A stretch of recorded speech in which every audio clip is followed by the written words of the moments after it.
The first book of Moses, called Genesis, chapter 6.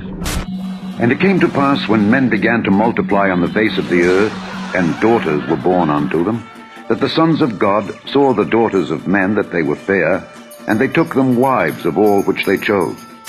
And the Lord said, My spirit shall not always strive with man, for that he also is flesh. Yet his days shall be 120 years. There were giants in the earth in those days, and also after that, when the sons of God came in unto the daughters of men, and they bare children to them, the same became mighty men, which were of old, men of renown. And God saw that the wickedness of man was great in the earth, and that every imagination of the thoughts of his heart was only evil continually. And it repented the Lord that he had made man on the earth, and it grieved him at his heart. And the Lord said, I will destroy man whom I have created from the face of the earth, both man and beast, and the creeping thing, and the fowls of the air, for it repenteth me that I have made them. But Noah found grace in the eyes of the Lord.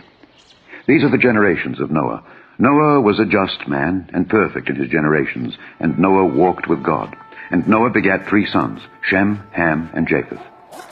The earth also was corrupt before God, and the earth was filled with violence. And God looked upon the earth, and behold, it was corrupt, for all flesh had corrupted his way upon the earth. And God said unto Noah, The end of all flesh is come before me, for the earth is filled with violence through them. And behold, I will destroy them with the earth. Make thee an ark of gopher wood. Rooms shalt thou make in the ark, and shalt pitch it within and without with pitch. And this is the fashion which thou shalt make it of. The length of the ark shall be 300 cubits, the breadth of it 50 cubits, and the height of it 30 cubits. A window shalt thou make to the ark, and in a cubit shalt thou finish it above. And the door of the ark shalt thou set in the side thereof. With lower, second, and third stories shalt thou make it. And behold, I, even I, do bring a flood of waters upon the earth, to destroy all flesh wherein is the breath of life from under heaven. And everything that is in the earth shall die. But with thee will I establish my covenant, and thou shalt come into the ark, thou and thy sons and thy wife, and thy sons' wives with thee. And of every living thing of all flesh, 2 of every sort shalt thou bring into the ark, to keep them alive with thee. They shall be male and female. Of fowls after their kind, and of cattle after their kind, of every creeping thing of the earth after his kind, 2 of every sort shall come unto thee, to keep them alive. And take thou unto thee of all food that is eaten, and thou shalt gather it to thee. And it shall be for food for thee and for them. Thus did Noah. According to all that God commanded him, so did he. Chapter 7. And the Lord said unto Noah, Come thou and all thy house into the ark, for thee have I seen righteous before me in this generation. Of every clean beast thou shalt take to thee by 7s the male and his female, and of beasts that are not clean by 2 the male and his female. Of fowls also of the air by 7s the male and the female, to keep seed alive upon the face of all the earth. For yet 7 days, and I will cause it to rain upon the earth 40 days and 40 nights. And every living substance that I have made will I destroy from off the face of the earth. And Noah did according unto all that the Lord commanded him. And Noah was 600 years old when the flood of waters was upon the earth.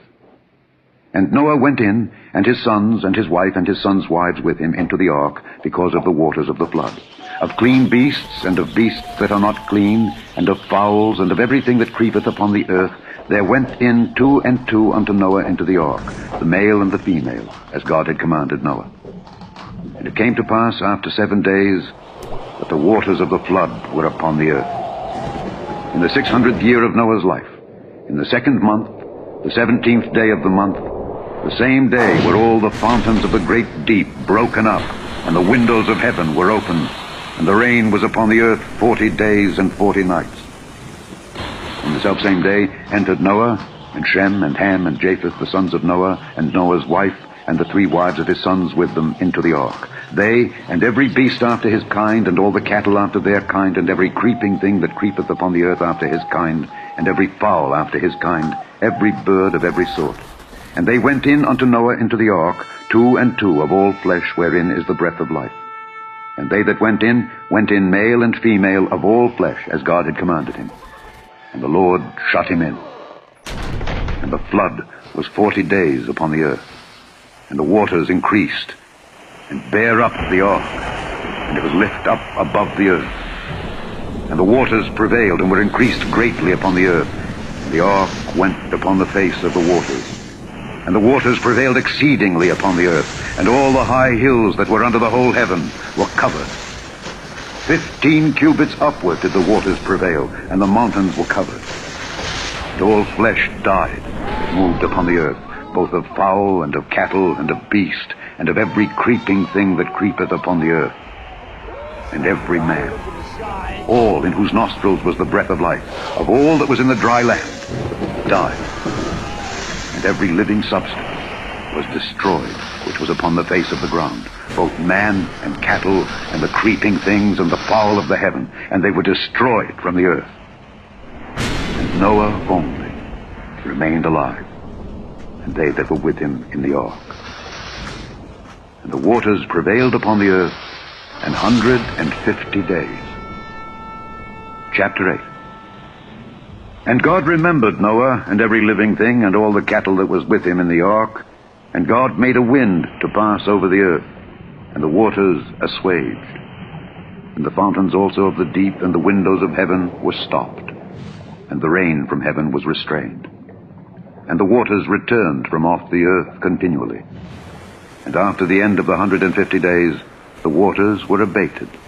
And the ark rested in the 7th month, on the 17th day of the month, upon the mountains of Ararat. And the waters decreased continually until the 10th month. In the 10th month, on the 1st day of the month, were the tops of the mountains seen. And it came to pass at the end of 40 days that Noah opened the window of the ark which he had made, and he sent forth a raven, which went forth to and fro until the waters were dried up from off the earth. Also he sent forth a dove from him to see if the waters were abated from off the face of the ground. But the dove found no rest for the sole of her foot, and she returned unto him into the ark, for the waters were on the face of the whole earth. Then he put forth his hand, and took her, and pulled her in unto him into the ark. And he stayed yet other 7 days, and again he sent forth the dove out of the ark. And the dove came in to him in the evening, and lo, in her mouth was an olive leaf plucked off. So Noah knew that the waters were abated from off the earth. And he stayed yet other 7 days, and sent forth the dove, which returned not again unto him any more. And it came to pass in the 601st year, in the 1st month, the 1st day of the month, the waters were dried up from off the earth. And Noah removed the covering of the ark, and looked, and behold, the face of the ground was dry. And in the 2nd month, on the 27th day of the month, was the earth dried. And God spake unto Noah, saying, Go forth of the ark, thou, and thy wife, and thy sons wives with thee. Bring forth with thee every living thing that is with thee of all flesh, both of fowl and of cattle, and of every creeping thing that creepeth upon the earth, that they may breed abundantly in the earth, and be fruitful and multiply upon the earth. And Noah went forth, and his sons, and his wife, and his sons' wives with him. Every beast, every creeping thing, and every fowl, and whatsoever creepeth upon the earth after their kinds, went forth out of the ark. And Noah builded an altar unto the Lord, and took of every clean beast, and of every clean fowl, and offered burnt offerings on the altar. And the Lord smelled a sweet savor. And the Lord said in his heart, I will not again curse the ground any more for man's sake. For the imagination of man's heart is evil from his youth. Neither will I again smite any more everything living, as I have done. While the earth remaineth, seed time and harvest, and cold and heat, and summer and winter, and day and night shall not cease. Chapter 9. I do set my bow in the cloud, and it shall be for a token of a covenant between me and the earth. And it shall come to pass, when I bring a cloud over the earth, that the bow shall be seen in the cloud. And I will remember my covenant, which is between me and you and every living creature of all flesh. And the waters shall no more become a flood to destroy all flesh. The second epistle general of Peter, chapter 3. The Lord is not slack concerning his promise, as some men count slackness, but is long-suffering to usward, not willing that any should perish, but that all should come to repentance. But the day of the Lord will come as a thief in the night, in the which the heavens shall pass away with a great noise, and the elements shall melt with fervent heat, the earth also, and the works that are therein shall be burned up.